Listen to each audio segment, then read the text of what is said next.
materi penyuluhan kehutanan. Setiap pelaksanaan kegiatan penyuluhan, kegiatan perlu merinci pokok bahasa yang akan disusulkan, karena sasaran penyuluhan adalah manusia yang akan diperbaiki mutu kehidupannya.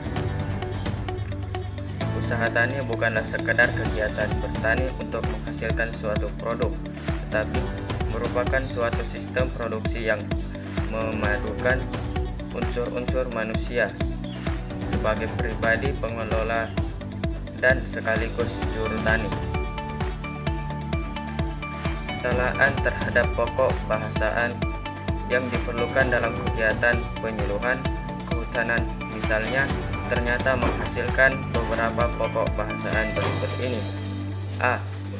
Ilmu budaya hutan yang akan hanya berisikan petunjuk atau informasi tentang apa yang harus dikerjakan, tetapi juga mencakup mengapa, bagaimana, berapa, kapan, dan di mana kegiatan itu harus dilaksanakan agar dapat menaikkan hasil dan pendapat tani, serta memperbaiki kesejahteraan sosial budaya, serta memperbaiki diri keluarganya maupun masyarakat, termasuk dalam materi tentang ilmu budidaya hutan yang diperbaikan hal-hal yang berkaitan dengan kegiatan produksi yang mencakup 1.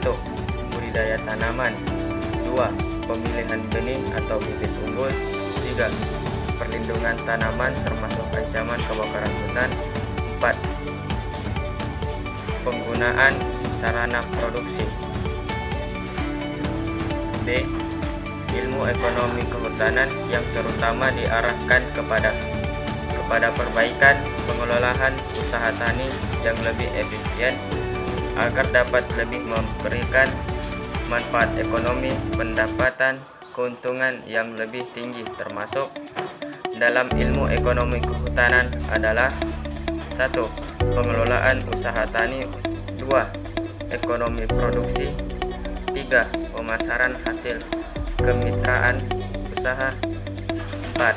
Pembiayaan atau analisa usaha tani, 5. Perencanaan dan evaluasi, 6. Akuntansi, 7. Kewirausahaan. C. Ilmu pengelolaan rumah tangga petani. Tentang hal ini Peterson 1991 dan dalam Marti Konto 1991 mengemukakan beberapa pokok bahasaan yang perlu diperhatikan dalam pengelolaan susun tangga petani yang mencakup 1.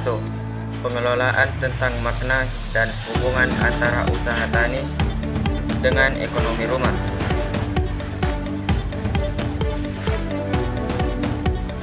2. Pengelolaan ekonomi rumah tangga secara keseluruhan, termasuk usaha taninya yang mencukupi universitasi sumber daya yang tersedia dan dapat dimanfaatkan, optimasi alokasi sumber daya, perencanaan dan evaluasi pengelolaan ekonomi rumah tangga. D. Kelembagaan petani. Berbeda dengan golongan masyarakat yang lain, masyarakat desa hutan pada umumnya masih memiliki hubungan sosial yang sangat erat berkaitan suatu dengan yang lain. Hal ini terjadi bukan saja karena masih memiliki hubungan kekerabatan dalam satu sistem keluarga luas, tetapi sifat pekerjaan dan usaha tani yang mereka lakukan seringkali menuntut kerjasama untuk kesepakatan bersama, seperti dalam perlindungan hama penyakit, pengurusan kredit, dan penyuluhan mutlak.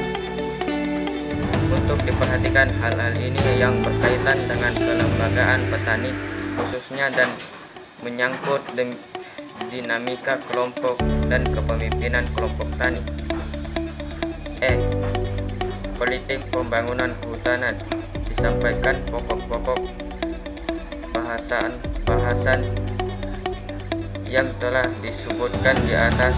Selain penyuluhan kehutanan, harus pula diperhatikan pokok bahasan yang menyangkut politik pembangunan kehutanan yang sedang dilaksanakan oleh pemerintah.